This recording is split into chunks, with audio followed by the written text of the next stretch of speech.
going. Number 18, the Shell Series leader, it's John Bowen. Can you imagine that is the same car that crashed so heavily in the Peter Jackson Dash earlier this morning?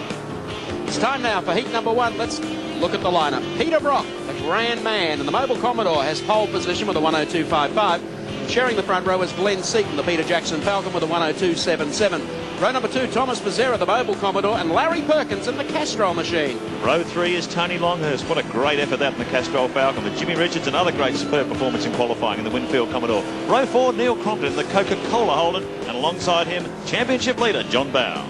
The 5th row sees Alan Jones in the PJ Falcon on the inside and Wayne Gardner, the Coke machine, on the outside. Row number 6, Mark Scape, the defending champ in the Winfield Commodore, and Dick Johnson in the Shell FAI Falcon. From row 7, car 10, Mark Larkham in the Mitre 10 Ford with Alan McCarthy, the local star, alongside him in the AMCAP Holden. Row 8, Paul Romano and David Attard in the Alcare air conditioning car alongside him. Next row, David Parsons, and he'll be sharing with Ian Love in the Coco's Restaurant Commodore, Alf Barbagello on the inside in the Fortran Commodore, and Claude Georgie in the Gyprock Falcon EB. Then the last row, Kevin Waldock in the Team Kabatsu Falcon and John Trimble in the Daily Planet Falcon EB. 10 seconds away from the start, 2 Bridgestone men, Peter Brock and Glenn Seaton, the class of the field. They're up front, the light turns to green, and gun-ho Glenn tries to get it, but Rocky's up smartly. Perkins goes the outside, Mazura comes down the inside. Jones is out on the grass, he needs a lawnmower. They head into the right hand, and Bow got away pretty gingerly, but he's made a good start, and they all go through turn number 1. But, as you can see, Glenn Seaton in the Peter Jackson Falcon gets up to lead the 2 HRT Commodores. Another fabulous start by Glenn Seaton. He's really on form after his wins in Malala last weekend. But Brocky right on his heels here, getting ready for the big slingshot down into the hill. Should be a fascinating battle this. This is coming to crunch time in the championship for 1995. Glenn Seaton leads them down the hill for the first time. He's got the Holden Racing Team Army, 2 of them right behind him as they sweep up toward pit straight. Look at the hold up behind Perkins. Well, John Bowen will pay the penalty through not qualifying strongly yesterday. Brock and Mazura put a good one together. And here is Seaton stretching it, going down the hill. Brock in second. Mazura will protect that, and Tony Longhurst jumps out of the draft as he tries to get Tony Longhurst, yes, up on the inside of Larry Perkins. Couldn't do it that time. Next is John Bowen. Dick Johnson sits one back off. Across the line, 1 done. John Bowen tries to get down the inside. Oh, there's Mark Larkham in trouble too on turn 1. A very, very hectic opening lap to this first heat. John Bowen testing out Tony Longhurst up pit straight that time. I'm not sure if he was able to make any ground on him, and boy, it's hectic stuff here. Longhurst has really done well this weekend. They were happy enough at Malala, but just couldn't really get everything down that they wanted to. But here, Tony coming up to the back of the field here, the back of the leaders, I might add. Look at Johnny Bowen tucked in behind Tony there. He tried to get past him on the pit straight that time around. He's right up behind him as they come down toward the loop. This will be a really tough test of John Bowen's resolve and indeed his coolness under enormous pressure here this weekend. Well, I think he can probably deliver on that front. The problem is he can't afford to go banging fenders and wind up as we did in the dash. That was not really his fault, but he almost came unglued the last time around. He keeps diving under Longhurst. Here comes Crompton up on the inside. He wants to join the party. They exit that turn across the strike, 2 done.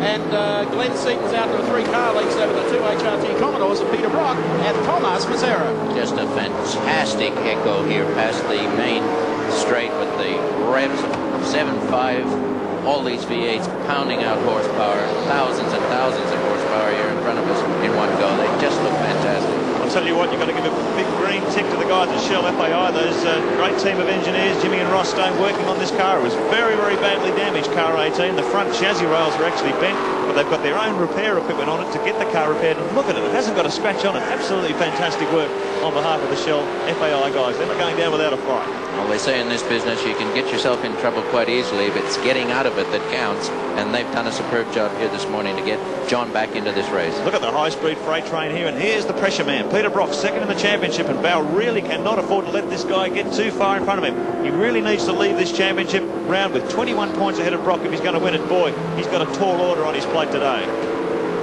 Holden Race Team cars looking good as usual. Under the guiding hand of Ron Harrop. These fellows have been working extremely hard this year on little things, a little bit here, a little bit there. It's all adding up. They got 2 fabulous drivers that can relay what they want out of the cars. It's not happening by accident. A lot of people think these cars just get a coat of paint, some fat tires, and a bit of a short back and sides during the week, but they really are worked on morning, noon, and night.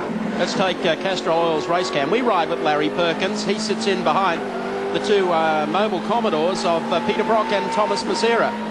And you've got to be a pretty wise old hand to get past Larry for a start, and John might be just running conservative mode in this one. Well, Larry's hanging on pretty well here. There's been a lot of talk about the Dunlop tyre situation this weekend and how superior the Bridgestone shot cars, particularly these HRT Commodores, have been. But Larry, we're 5 laps into the race and he's certainly not being left behind here.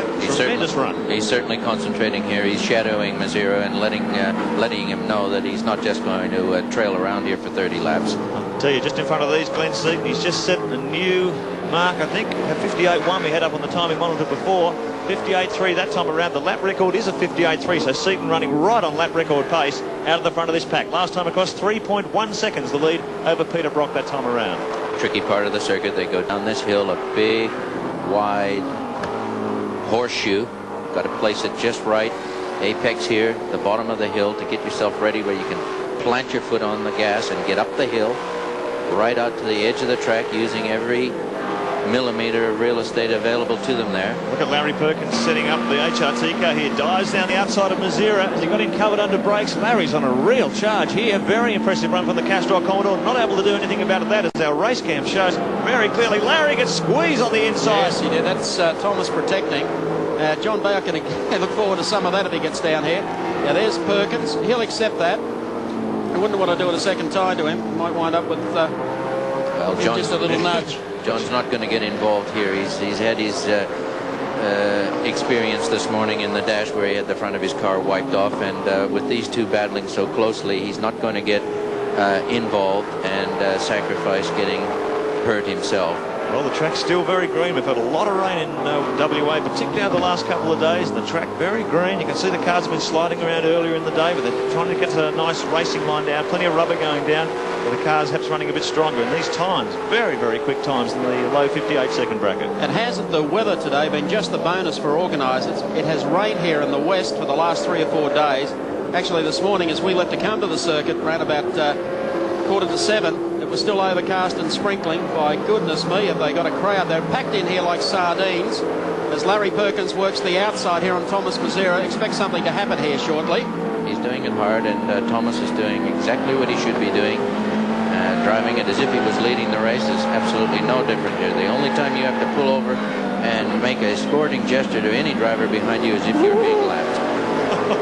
Well, he's about to be passed. I don't know about lapped. It's a really great shot from Seven's race game there. Just, oh, look at Mazzera. He gets Careful. 2 wheels off the dirt. Larry says, I got you. No, he doesn't. You see how he came across in the middle of it. He blocked the corner, and Larry couldn't capitalize on it. But Thomas's car really is oversteering in a number of these situations. That corner over the top, he put him right off the line. You can see he was oversteering on the power that time around. Thomas may be having a bit of trouble with tyres here. The car's looking quite unbalanced this early stage of the race. 8 laps into this 30-lapper. Now here he goes. Knopps looking for the inside, but he backed it off on him. Now they come across the strike again, and Perkins pulls alongside. They're side by side at the moment. Under braking now for the right-hander. That's Brock just ahead. And he's got him too. Cuts across in front of Mazzera. Very nice move from Larry, but Mazzera comes back on the inside. Just had the front of the mobile Commodore into the rear quarter panel of Perkins' car, but no touch. And Perkins moves up and the crowd are cheering. Good driving there by Larry, really concentrating, forcing himself, not saying this car isn't going to get by on automatic pilot. I've got to make it happen. And here's now Longhurst saying, well, Larry, I think I want to keep these two Castrol cars together. And now harassment from Tony Longhurst on Mazzera. Some smoke there just ahead of them as they came down. So whether it was Larry locking up something on the way into the right-hander, as they make the exit, Longhurst gets almost to the tail here of the car. So a good strong run from Tony Longhurst. He's hanging in with his leading pack. He's done it tough this year in this level of competition. But he said to me yesterday, I'm just so... Oh, there's a Coke car in trouble. Is that Crompton? Car number 7.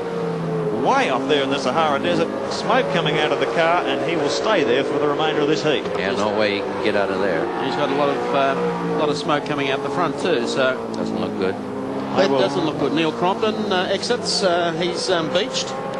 Well, Wayne Gardner had a very frightening moment. His teammate in practice yesterday when he had brake failure and went off into the sand. Let's look at this on the Tui's Blue replay. He broke away there. Well, he's broken away. Whether he's been tapped, I'm not sure. Let's see if there's a car. Well, there's one of the Shell cars very, very close behind him. If that's Dickie Johnson, tell me, Crompton's not going to be on the rev limiter. He will be in a little trouble. That would have been a repeat of last week.